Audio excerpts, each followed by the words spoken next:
A ještě zvířecí zajímavost z Chrudimska. Ukážeme vám fenku labradora, které se narodilo neobvyklé množství štěňat. Bylo jich 13 a všechna měla tu správně porodní váhu. Odborníci mluví o raritě. Matka štěňat je totiž navíc velmi drobná.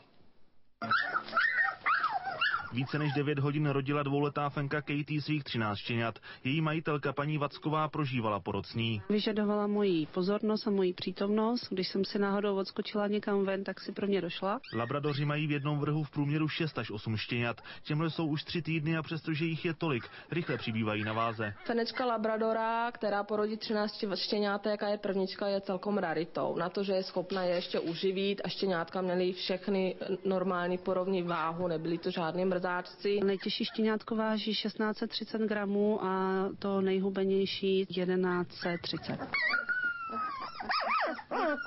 Paní Vacková má teď jedinou starost, a to, aby všechna štěňata uhlídala. Už teď si prý jejich matka od nich ráda odpočine, aby někde sama v koutku nabrala síly na další 13násobné kojení.